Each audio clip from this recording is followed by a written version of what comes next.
Next door. Let's welcome Praveen Swami, Thida, Sujeev Shakya, Tenzing Lamsang, in conversation with T.C.A. Raghavan for the session again, The People Next Door.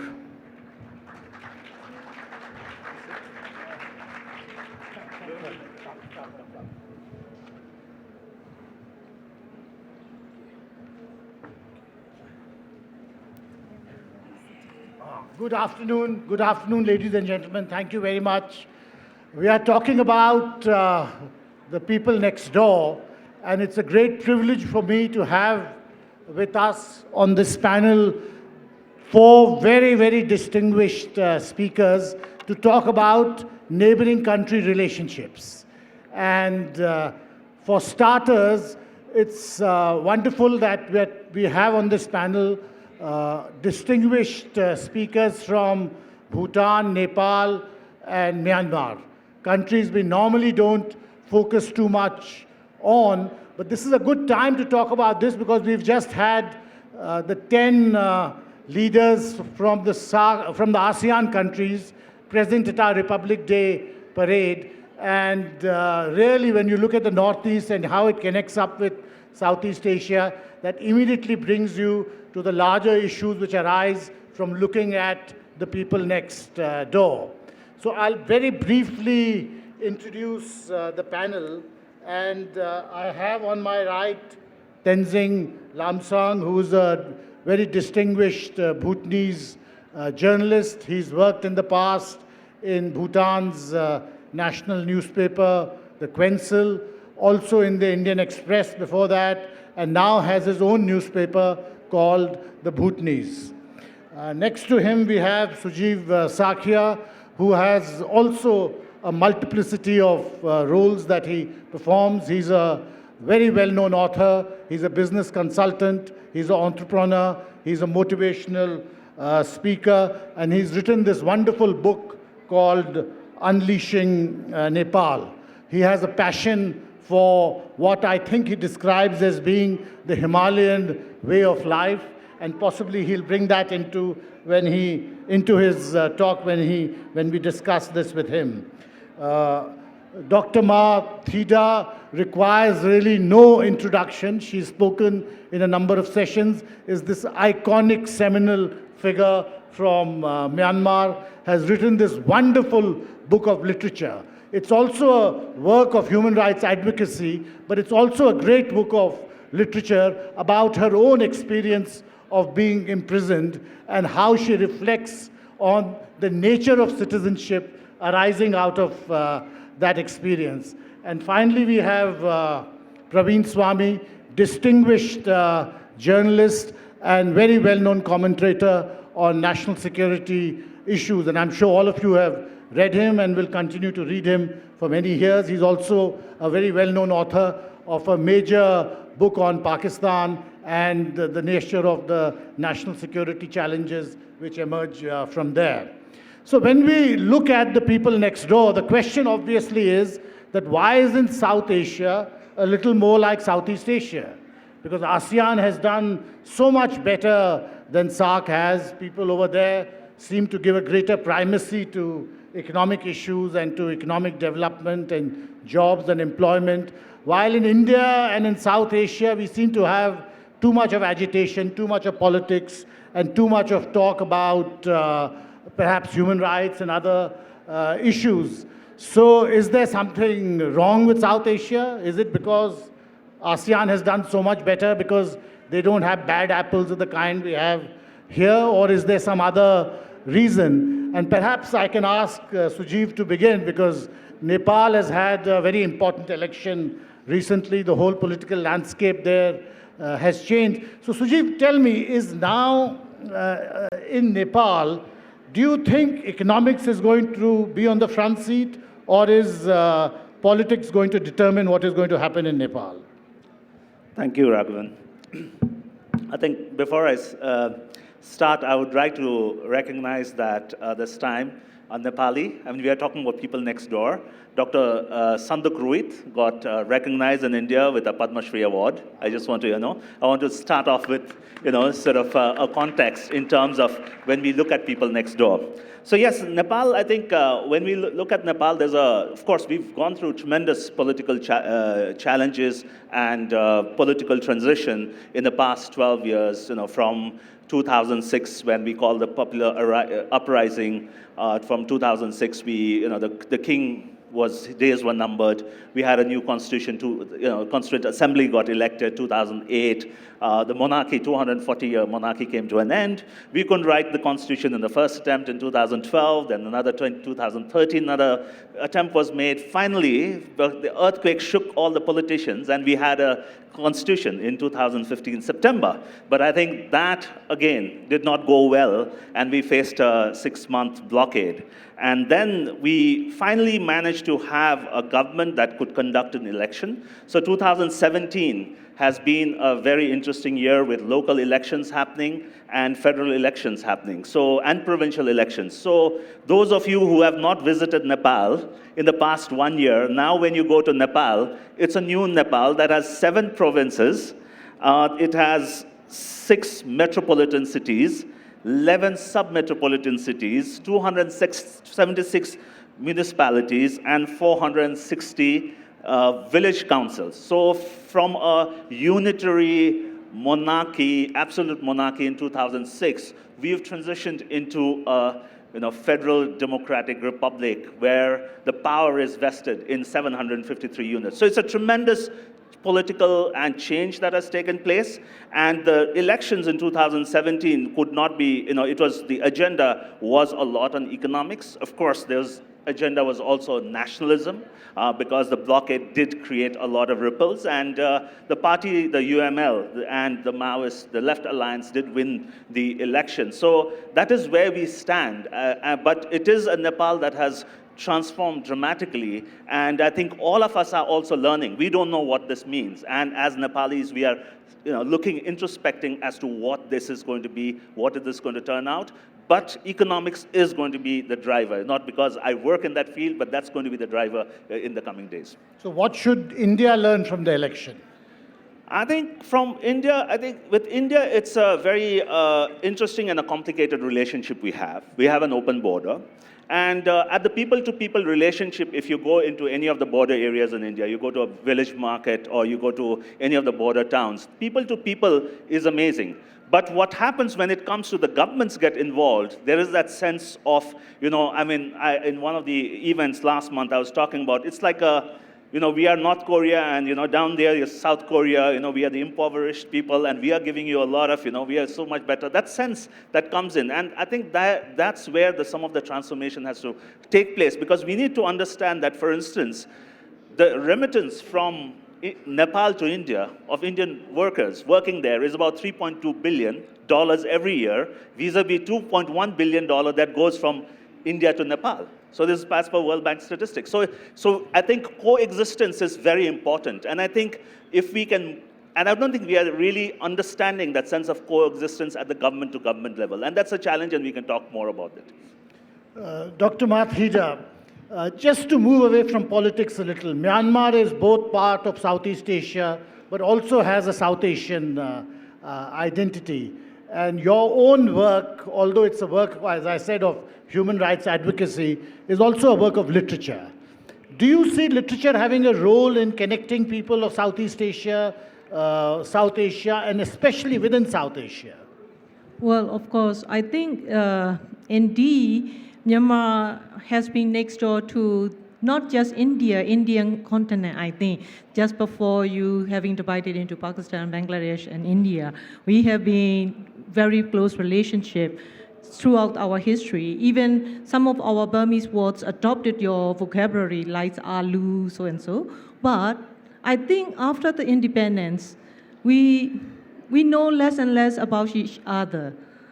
So that's really cannot build strong relationship. In these days, China aggressively has been reached out to Myanmar, but I feel we don't know much about each other. For the first time here in the Jaipur Literature Festival in 2010, I was asked by some Indian friends, where is Burma? Something like that, you know. So I think there is a role for the literature.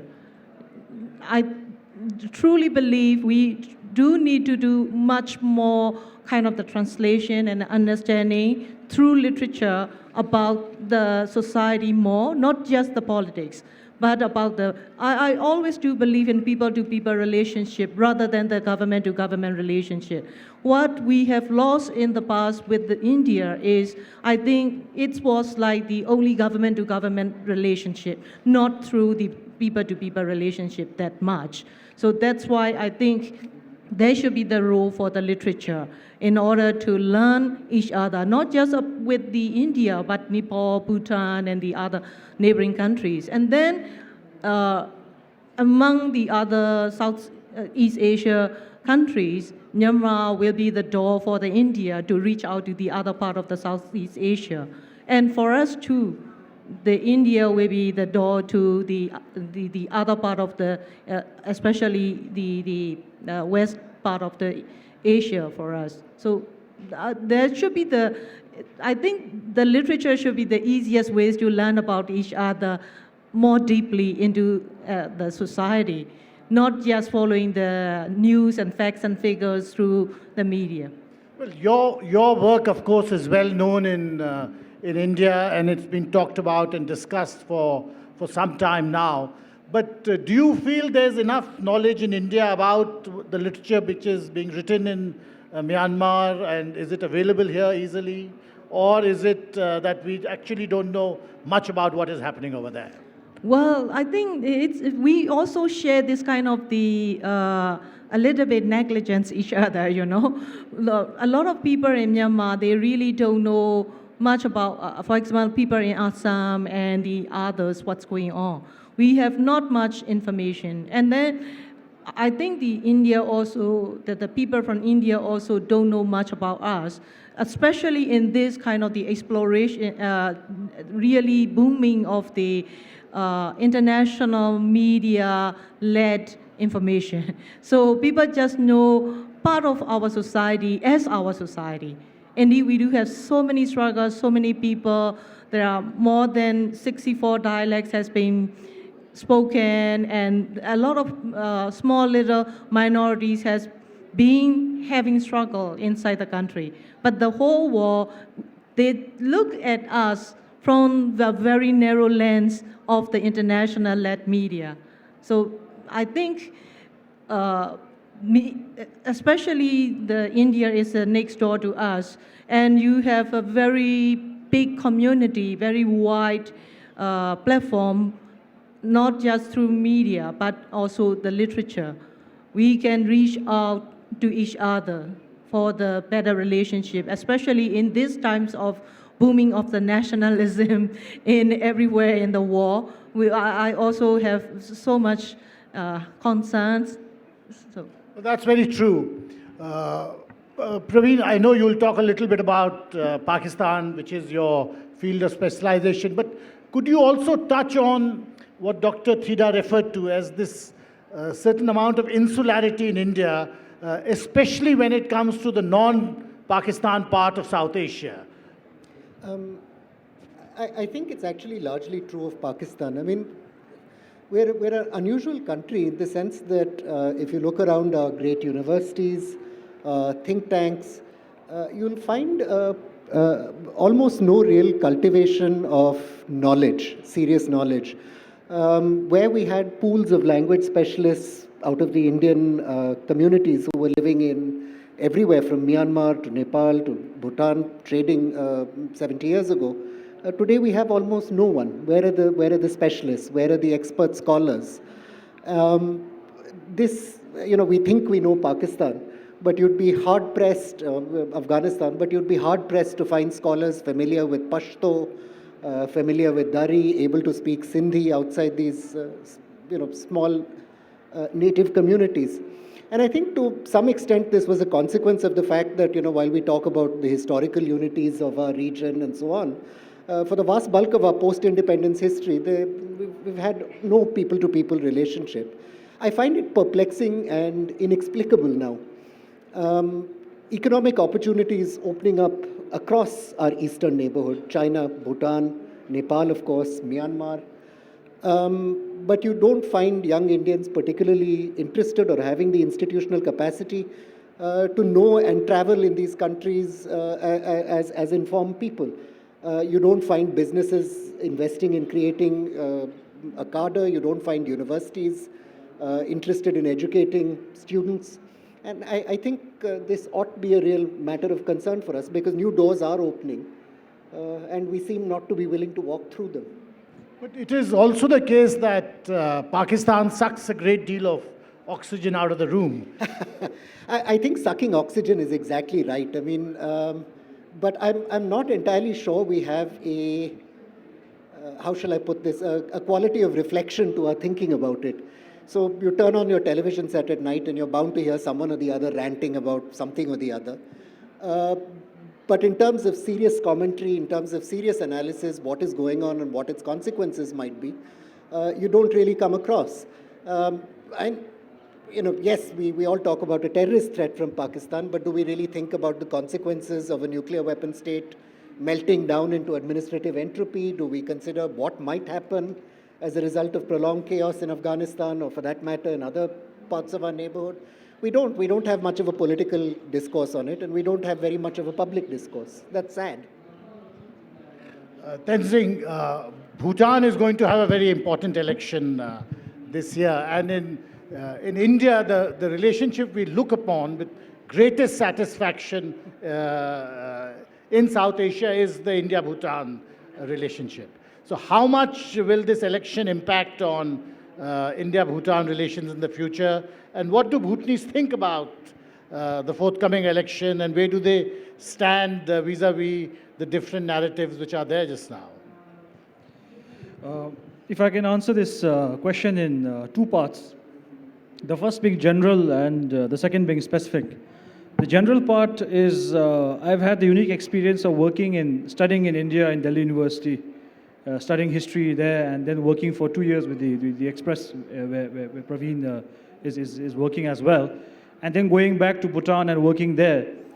So when I was in India, studying here from my school days, college, I do remember a magazine cover. I forget whether it was Outlook or India Today, probably Outlook, which talked of the threats to India from its neighbors. You had Nepal with the Maoists, then Pakistan obviously, then Sri Lanka with the LTT at the time, and Bangladesh with Islamic radicals. So working in India, what you realize is that the threat perception that India has from its neighbors, from Pakistan, and then the biggest being from China, which is a growing challenge for India, obviously. Then you go to Bhutan, and then you see the other side of it. You see that India is such a big player in South Asia, the biggest player in South Asia, that it does not realize that its smallest actions has huge impact on surrounding countries without even knowing it on many occasions. So when you hear suddenly that in Nepal there's a strong the politics, domestic politics there, India becomes a factor. A normal Indian would be, how can this be? We are so good to Nepal, and that's the perception here in India. But across the border, if you cross the border, the perception is different. So that's why in domestic politics, in the smaller countries around South Asia, and I don't want to go to Pakistan because that's a different field entirely, but I'm talking of the other countries like Nepal, Bangladesh, even Sri Lanka. India becomes a factor to a certain extent, right? But India, again, is not the main factor also. I think that is exaggerated to quite an extent, because domestic factors are the main factors in any elections in any of these countries. The only difference being that when, following Sir Isaac Newton's third law, for every action there's equal and opposite reaction. So when something like a blockade happens in Nepal, the explanations are different from both sides. I don't want to get into it, but it has an impact. So when there is a strong enough foreign policy action, it has a stronger impact on domestic politics. Otherwise, generally, I feel elections in South Asia, in the smaller countries in South Asia, are mainly domestic factors, and that's how it's going to be in Bhutan. in the upcoming elections, where economy, the performance of the government are going to be the main issues. And I don't think whichever government comes into power in Bhutan, the relations between India and Bhutan will undergo any significant change. Well, that's something I agree with entirely, that even in India, all elections are local. If you put aside the headline of the newspaper or what the TV is screaming at you, the fact is elections are fought on local issues.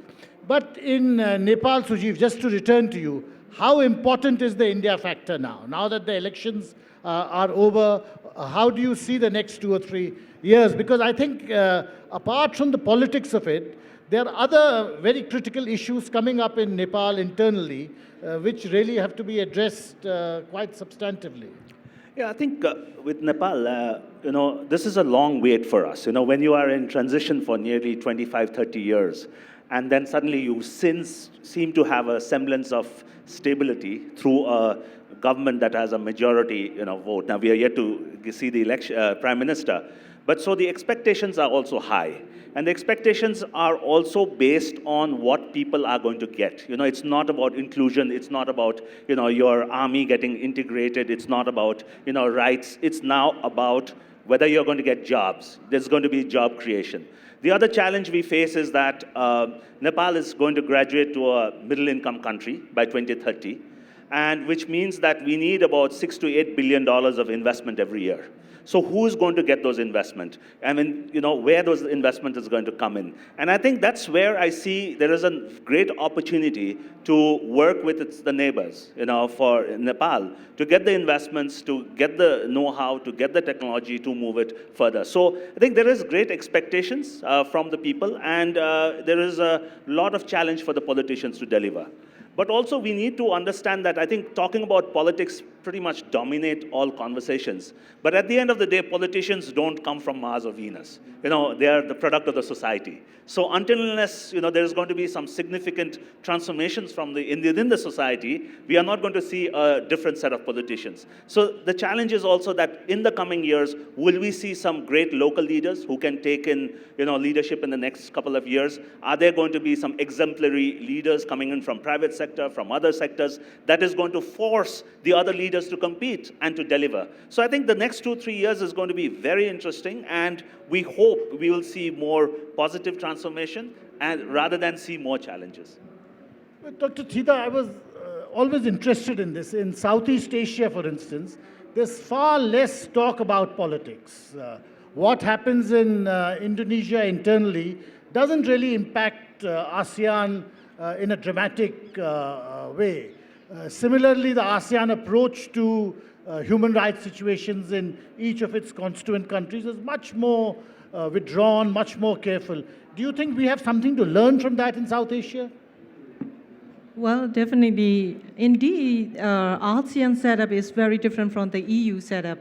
It's more on the economic interest, and it sounds like there is a promise among the ASEAN countries not to influence the other countries' internal affairs, something like that. So the setup of ASEAN itself is pretty much politically very loose.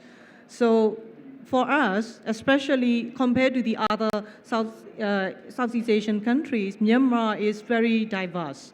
So very similar to the India setup. So I ever interested in how you made up the very long-term democratic federalism in India. And we also, following the right to information law, what you have done in India. So much so, more or less, since we were a colony of the British for the long term together, a lot of our penal codes and the laws has been pretty much the same. Yeah, even the article numbers are the same. That the Official Secret Act, so and so. So, but you having gone through the revealing of these laws according to your needs, but we still struggling. We have so much struggle. That's why I think.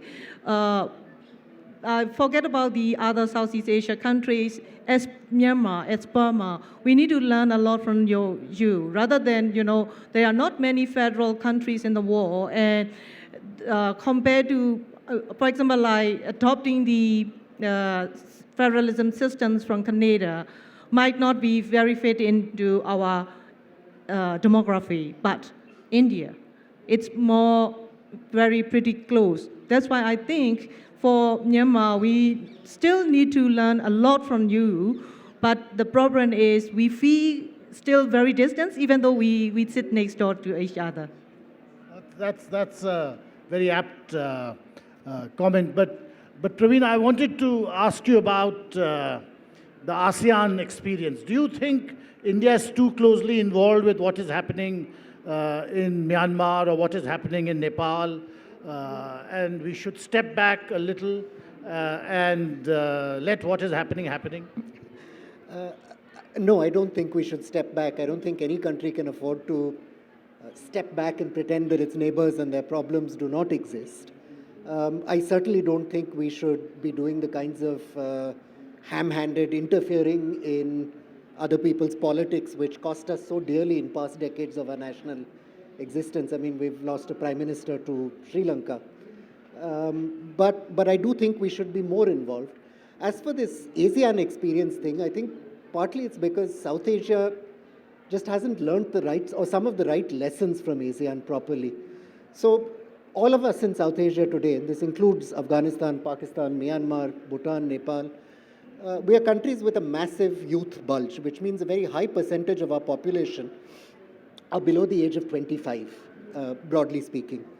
Now, we know that throughout history, and you can, any demographic historian will tell you this, that periods where you have very large numbers of young people, from the 13th century on, from the times of the Crusades to the modern day, through the Third Reich, have been associated with tremendous political instability for obvious reasons.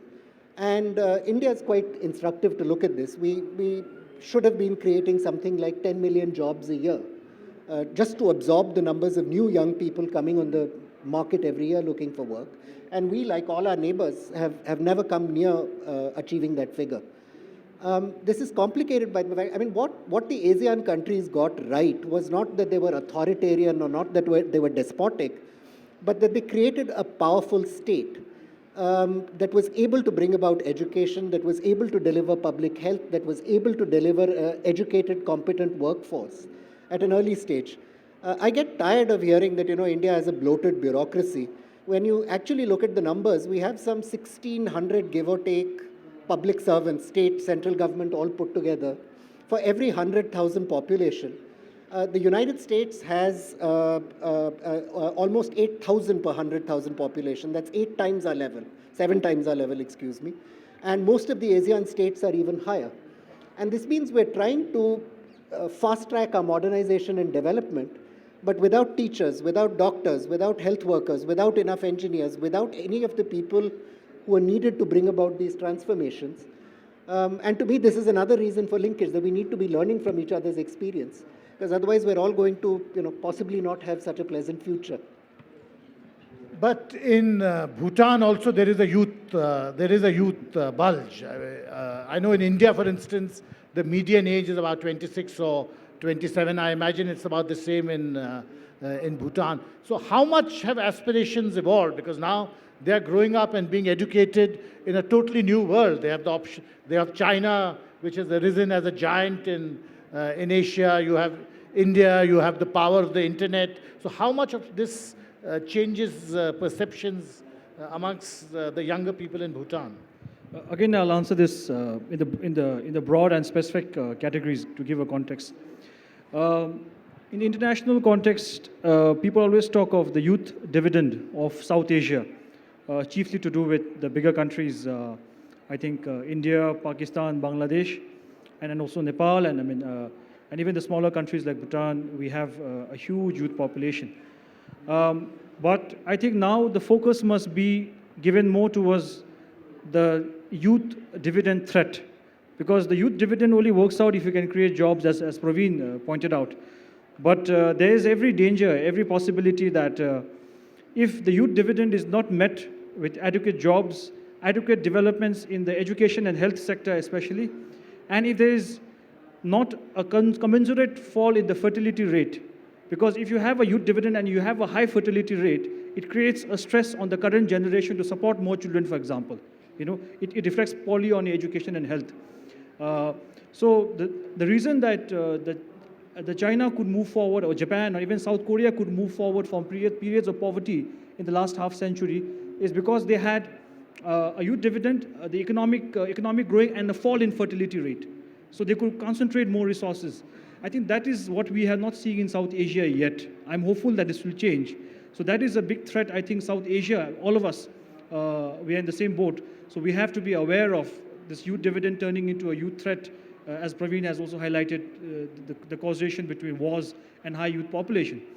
Coming to Bhutan specifically, I think of all the South Asian countries, we are the youngest, we have the highest proportion of young people. The national median age is 26.2, which is the youngest of all the South Asian countries.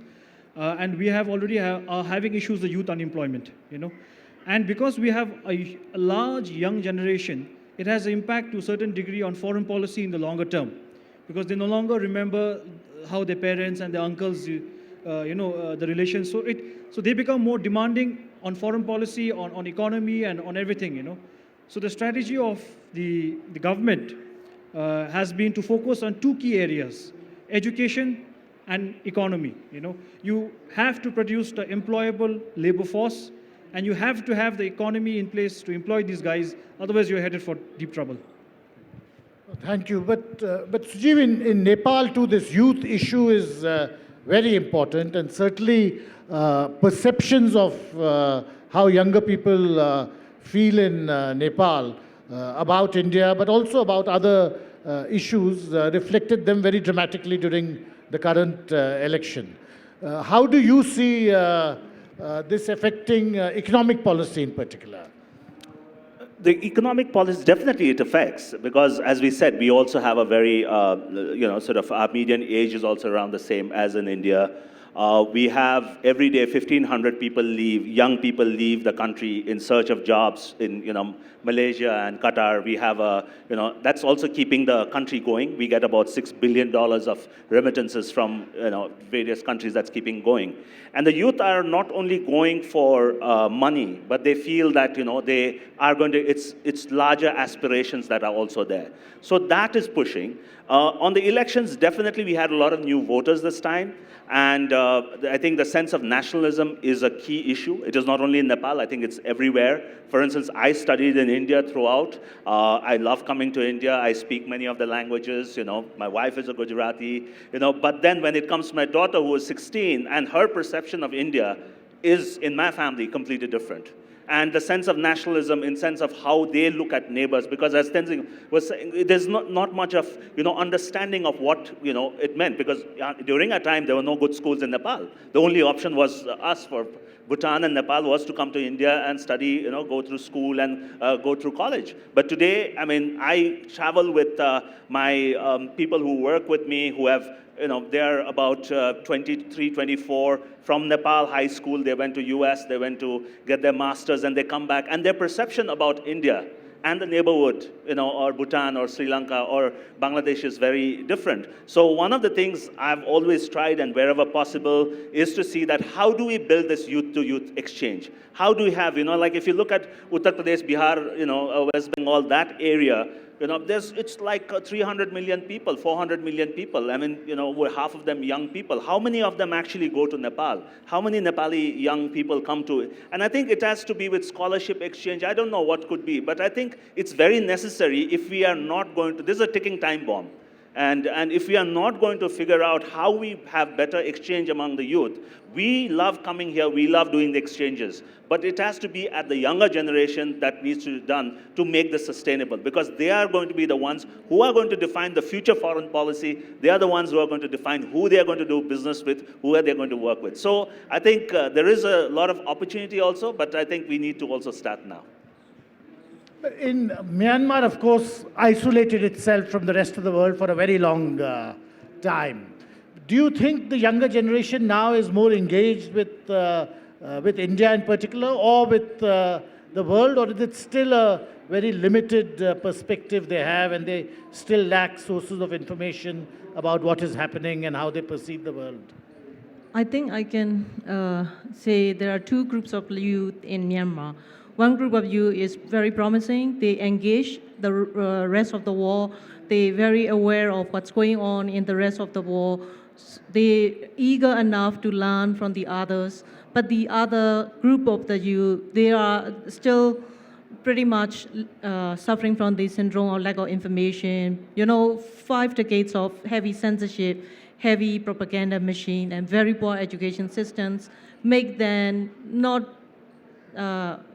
even intellectually blind. So a lot of young population still in Myanmar still suffering from this syndrome, but there are still very promising population still there. So very controversial. I totally agree to having more like the student exchange or the scholarship program. Especially, we cannot host that much, but we do need to learn more about the India or the neighboring countries.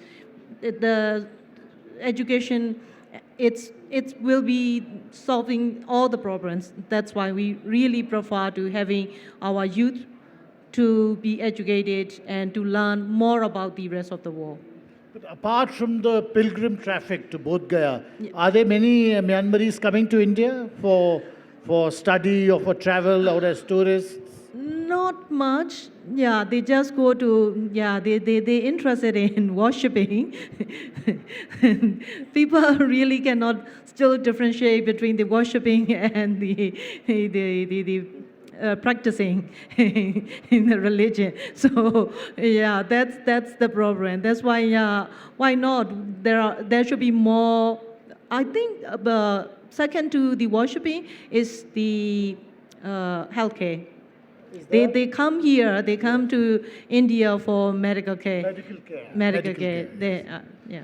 Well, But it should be education. medical tourism is an emerging area in South Asia, and both from Nepal, Bangladesh, Bhutan, Myanmar. But Praveen, I wanted to just come back to Pakistan because it is very much part of the people next door. There's going to be a very important election over there too this year. So how do you see, how important will that election be when you look at the future of India-Pakistan relations? So what we've seen in Pakistan over the last 2 years, more or less, is a de facto army coup. And there used to be this joke going around about, Prime Minister Nawaz Sharif when he was still Prime Minister. And he sat down and someone asked him, so what are you going to do? And he said, well, there are 3 or 4 very pressing, challenging issues in Pakistan. There's the relationship with India. There's civic unrest in various parts of the country. There's the relationship with the United States. There's terrorism. So he said, all these important issues, the army will take care of. I'll handle the rest. So, we in India don't spend a lot of effort to understanding why the Pakistan army behaves the way it does, and it's interesting to think about it. So it's not just a question of greedy generals. Everyone talks about how things are getting worse in Pakistan. There seems to be a bomb going off every 2 days, yada yada yada. Actually, they're not. If you map the last 7 or 8 years statistically, Pakistan's got considerably better. And it's got better because the army has been cutting deals with the people who blow up bombs. They've cut a deal with various kinds of jihadist groups. They've cut a range of deals with various insurgents and basically given them power. So if you look at the guys who today are so-called the good guys, the local self-defense committees in Pakistan's northwest and north-south Waziristan after these army operations, they're the same guys who used to call themselves the Taliban before, except now they're good guys because they're not attacking the Pakistan army. And what the Pakistan army is trying to make sure of is 2 things. First, that all these good guys stay good guys. So we'll give you what you want, please don't start blowing things up. And the second thing is to make sure that the country holds together in some way, and what better way than to say, that these terrible guys, the Indians, and if you don't watch out, they're going to come and break your country apart, which they did once before. So it's rational behavior. Underlying this, though, is something quite interesting, and they have a problem very similar to India and to all our states, which is that the state itself is anemic. The government apparatus, the state, the institution of the state. So I gave you some figures on, government employment, and if I may just take a second to illustrate it, it's about 20 rows here, 10. Could I just trouble the two of you, the gentleman with the camera and the person next to you, to just stand up for a second? So just yeah, and you as well, please. So imagine, this is actually a higher statement. This is the number of government servants of all kinds there are to care for all these people. And could one of you please sit down? And this is the 1% who pay income tax in Pakistan. It's 1.6% in India to pay for everyone else. Okay? So that is the state in South Asia. that is the state in South Asia. And, you know, we can talk about jihadist terror, we can talk about military, we can talk about why the Burmese army has been savage with Rohingya, etc., etc., etc. But if you really want to understand this, the bottom line is the state is anemic. It cannot get anything done. You can have any programs and policies. You cannot implement them, so you cut deals, you take half measures. And this is what, like our ASEAN neighbors, we have to work on fixing somehow or the other. So how do you think we should fix it? You're a businessman, you're a motivational speaker, you're a guru of some kind. So Sujeev, what are your suggestions? No, I think, see, we don't have to do big things. We have to start with small things. And I think there are enough platforms. So if you look at the new platforms like BBIN, the Bangladesh, Bhutan, India, Nepal, there are a lot of the BCIM corridors are looking at, you look at BIMSTEC. There are platforms are there. We have to learn from why SAARC failed.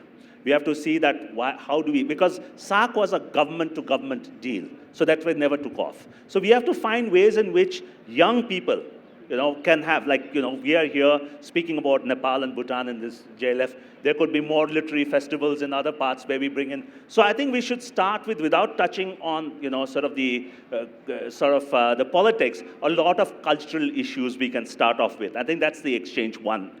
The other two things is that economics is core. It's not because that's my sort of thing, and I've always been positive. People call me the Nepal CEO, Chief Eternal Optimist. So I've been always optimist, and I always see that positive things happen. And the key is that to see that there are village hearts that are happening, border economic zones that you create, so that there are people to people, you develop a sort of a relationship which is based on people to people connect for economic needs. So if you look at the currently United States and other countries where outsourcing happens, there is a people-to-people relationship because the companies in the United States cannot perform if there is going to be underperformance in some of these countries. So if you're looking at a phone that's been manufactured in so many other countries. So we have to build up that joint dependency. So I think if we step on people-to-people relationship, cultural tourism, religious tourism, adventure tourism, and then step on to building a platform for economic exchanges, joint economic exchanges. I think that doesn't require new laws, new constitutions, new, structure. I think within the existing stuff we can do it, and I think that could be the starting point. And I think even if we have about 1,000 people a year doing this, and it can just run, like the JLF, it can just become a big initiative. Well, this is what you said, Dr. Thida, that Myanmar and India has been too long government-to-government interaction, and the people are left out of it. So do you see a future, do you see a possibility of a joint India-Myanmar literature festival? We have one in Bhutan, in Thimphu. Many Indians go there. Even larger number of Bhutanese writers now are there. So will something like that happen with Myanmar, you think? Well, yeah, I wish I could do. I'm really interested in, having more relationship and understanding among each other, among the neighborhoods will be good. And why not? Myanmar India Literature Festival, it should be done.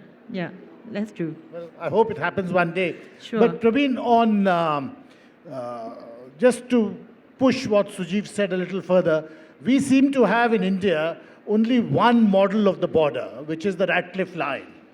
But when we deal with Bhutan or Nepal or Myanmar, you need a non-Ratcliffe Line notion of borders. And then you're talking about frontiers, which is where, how do you manage border zones and so on. Do you think we are moving in that direction? Do you think it's going to happen? So the upside is there have been some heartening initiatives. I know Sujeev has talked about this earlier, but there are, for example, border hearts being set up on the border with Bangladesh and with Nepal, and that gives, many of these communities, after all, dealt with each other for since time immemorial, they're linked by kinship, by whatever. And this is a beginning towards opening that border up and letting them trade. I strongly don't want the border with, land border with Bhutan opened up, because every time I cross my road from this country into that one, I feel ashamed of myself. They're sort of clean, tidy, everything's perfect on the other side, and this side is hell. So I don't think we should let Indians see Bhutan too much. It's too embarrassing. Having said that, there's some bad news as well. And the first is this closing of the mind. As a journalist, I find it inexplicable that not one Indian newspaper, not one Indian TV channel has permanent staff in Thimphu, in Yangon, in Kabul, you have journalists from all over the world in Kabul, but you don't have any Indians there. And partly it's, I certainly take responsibility for this, but I know if I ask my marketing guys, why don't we spend someone, they'll say because you guys couldn't give a damn. I don't know if that's true or not true, but it's worth thinking about. The second thing that is not such good news is I think we're closing ourselves to people from our western border, and I think this is a fundamental mistake in government policy. Say not giving Pakistani civilians visas. I mean, terrorists come anyway. They don't hang around waiting for, visas. But I would love to see a hell of a lot more Pakistani students, for example, at our universities, more Pakistani artists, writers, cultural workers. And for some countries, at least, I would just like this, like Myanmar, this problem of visas to just go. I mean, if Thailand can let in tourists on a visa-free basis, I'm an Indian, I stand there, I get a visa. I don't see why with some of our South Asian neighbors we can't have this. And I would love to see young Indians, maybe, who after college are thinking of going to Goa for a holiday or whatever, maybe head to Myanmar or to Nepal or to Bhutan and get to spend some time there.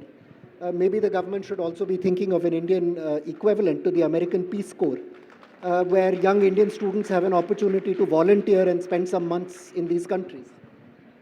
Well, on Bhutan, in India, there was a lot of misunderstanding when Bhutan said no to the SAARC motor vehicles agreement. Now, anyone who has lived in Bhutan knows that it is impossible, that there is no way Indian trucks and Indian taxis can be allowed to go into Bhutan freely because the road infrastructure cannot take it. Do you think the Bhutanese have made enough of an effort in explaining that in India? Well, I think this is part of the democratic process of Bhutan, because post-2008, we have, political parties and now politicians are accountable to the voters. So I think this became, some would say it became politicized, some would say it became misunderstood. That's what the government says. But what happened was that for the Bhutanese, the BBIN agreement was seen as opening the doors for massive influx of vehicles, not only from India, but from Bangladesh, from Nepal, perhaps, from all over, into a pristine environment with infrastructure which may not be able to take such large numbers, which, goes back to the issue of demographics in this part of the world, and it's an issue even in the larger northeast in India, the issues that you have in Assam, and so on and forth. So I think it was an issue of insecurities to do with immigration, the possibilities that people would come and not go back and settle down there, the possibilities of pollution. If I can just come to an earlier point quickly on the South Asian integration. SAARC has essentially failed because of the problems between India and Pakistan. And I think South Asia can only work if this problem is fixed in whichever way it is. Because I think there are two dimensions here. One is domestic and the other is external. I shouldn't be, but let me. I took 2 taxi rides in the last 2 days. I've been in Rajasthan, one to Amer Fort and one for a shopping venture. And the taxi drivers, these guys don't belong to the RSS or BJP. They're a typical Jaipuri Rajasthani taxi driver, And the best topic for them was about, this. We were passing through a Muslim neighborhood, and the taxi driver said, these Muslims, this, that, and they're no good. They eat here and they belong in Pakistan. And the second taxi driver also immediately, as soon as I got in the cab, we were doing some small talk. It came to talk about Mohammedans, these chaps are like that and they're blowing up things. So I think your Pakistan problem is a domestic problem because of the issues of partition and certain issues of history, which seem to be unresolved. And in fact, you have a right-wing radicalization happening. And I think that is your domestic problem, which you need to solve, because you have a huge domestic population of Muslims, and I think no country in the world can move forward if you have such an issue internally. And I'm saying this as a well-wisher and a friend of India who studied here, who's worked here, you know. And on the external front, I think if Pakistan and India can do a deal, the possibilities are limitless. You know, Pakistan is not your real enemy. If you look around the neighborhood carefully, your real threat doesn't come from Pakistan. You know, I don't want to mention names here, but I know you know what I'm talking about. You know, so if you can do a deal with Pakistan, and if things can be resolved, I mean, you have the Middle East opening up, the Afghanistan opening up, the Iranian oil pipelines, gas pipelines coming in. So I mean, that's just my, as a well-wisher of India, as a friend of India, that if you guys can resolve this issue, SAARC can move forward, everything else can move forward. So the people next door are saying resolve your issues. I think let's take some questions, and we'll take 3 or 4 and I'll pass them on to the panel. Maybe have the mics, please. The gentleman over here in the and behind him there. No, let him ask. Yes, he volunteered to stand up to demonstrate the size of the South Asian state. Hello everyone. My question is to all the panels here. My direct question is like how youth can helpful to how youth can help to maintain the level of peace which has transformed last 100 years. How youth can be helpful in maintaining the level of peace and give the example for the upcoming generation, like after our generation and upcoming generation. Thank you. The gentleman, yes. Yes, sir, you. Hello, my question is to Mr. Sujeev, Nepal specialist. Yes, can you hear everybody? Now my question is, when can China overtake India in technical, industrial, economic areas vis-a-vis India? And if China can ever do it, I mean, and how long will it take? Let's go to the back. Yes. Good evening. My question is, as the balance of power is changing from west to the east, particularly to South Asia, and like China is using Southeast Asian countries as a pawn for military and political motives, like it's using its economic powers as a leverage. So what can India do in the situation to like maintain and enhance its relationship and image? Like, okay, we'll take one more further back. Is there a lady there? Oh, okay.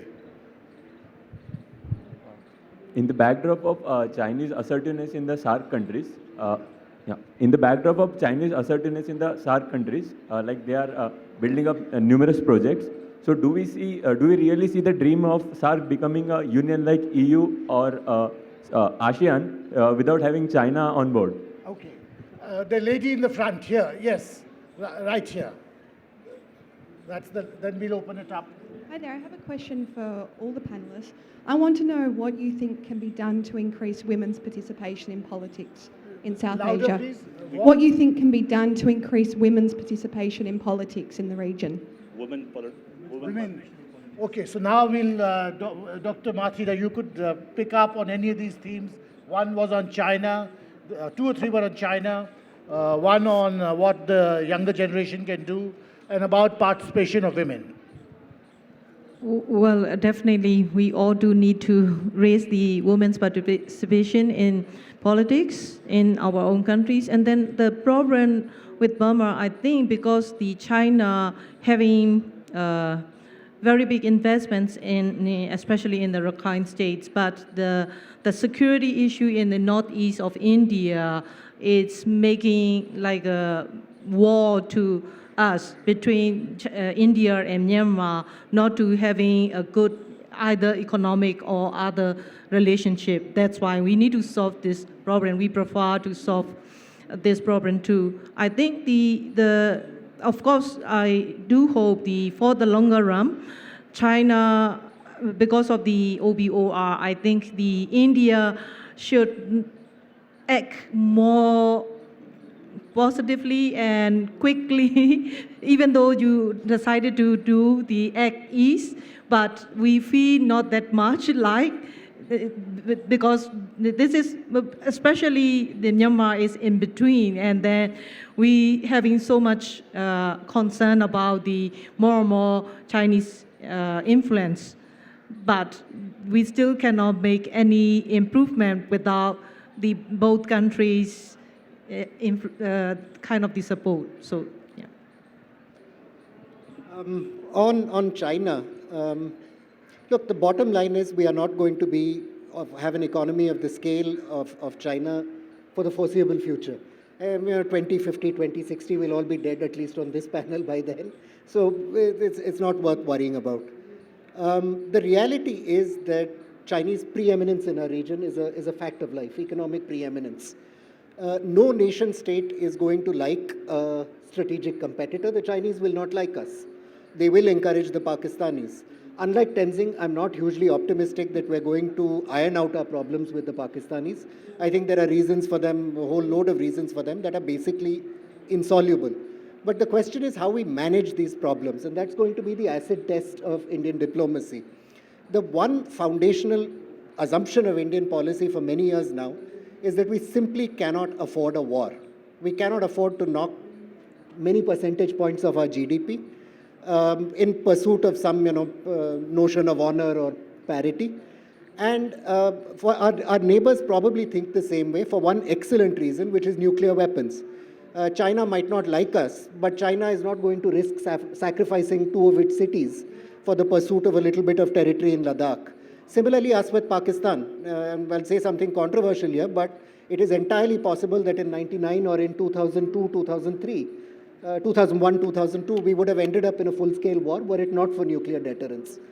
But I think the key challenge now with this sort of nationalist, ultra-nationalist tide in the country is for politicians to avoid getting carried away, to stay cold-blooded about their decision-making, and avoid getting us into some kind of crisis we may not be able to burrow ourselves out of. Tenzing. I'll take the question on women's participation. I think in Bhutan, we had a huge debate, and what the men usually say is, it's equal. There's no restriction on women coming in, at least legally. But we see election after election, women participation has actually been falling. So one thing we discussed was on women's quota, which India has, I think, is still in the bill in the parliament, yeah. So, but that didn't work, and there were too many voices against it. So, I mean, that was, so I think the way forward is, I've advocated for the quota in Bhutan because the male patriarchal mindset is so strong in the world, and especially in Asia, that, I mean, even in so-called modern countries like South Korea, I have a friend in South Korea, and she's a professor there, and she tells me that South Korea has advanced economically, but socially they're still backward. Women are still not given their due place. So the patriarchy is so strong that I feel the only way forward is a women's quota to get the seats in parliament.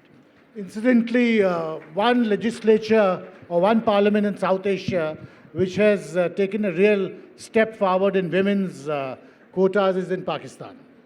Yeah, also in Nepal, we have 33% of parliamentarians women. There's a sort of reservation for that. That's why the government is not being formed, because the political parties were not really ready. If you see, there's tremendous, it's not only about giving reservations. I also not very fond of this, but then I think the way women are coming up in the society. So to give you statistics, in 1990, 12% of the people who were appearing for school leaving examination were girls. Today now it's more than 50%. In civil services this year, 53% who applied for civil services job in Nepal were women, and 28% got it. So we will see the transformation coming in, and we have seen in entrepreneurship and other areas, and I feel it's not about tokenism, but to see that how do we integrate. And working in a country like Rwanda, I've seen that how, sort of woman leadership can bring about changes. That's there. I think China is, I thought we will finish this session without talking about China, but China is in the room.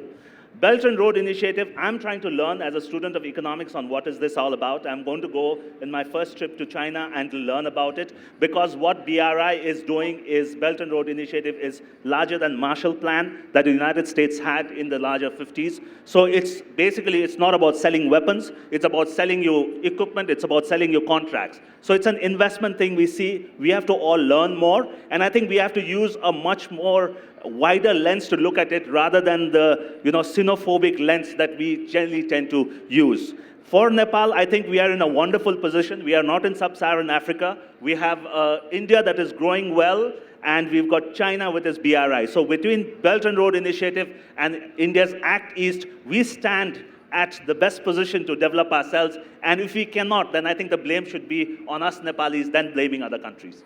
Well, I'm afraid we've run out of time, so I can't take any more questions, but I do wish to thank the panel. I think it's important that we see the diversity of our neighborhood too, and really it's a wonderful idea of the organizers of the JLF to have a panel devoted to neighbors who otherwise don't get focus in the way they should get. Thank you very much, ladies and gentlemen.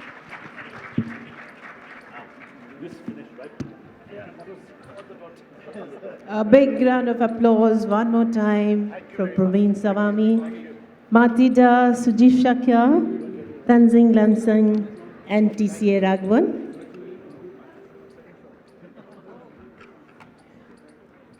Our next session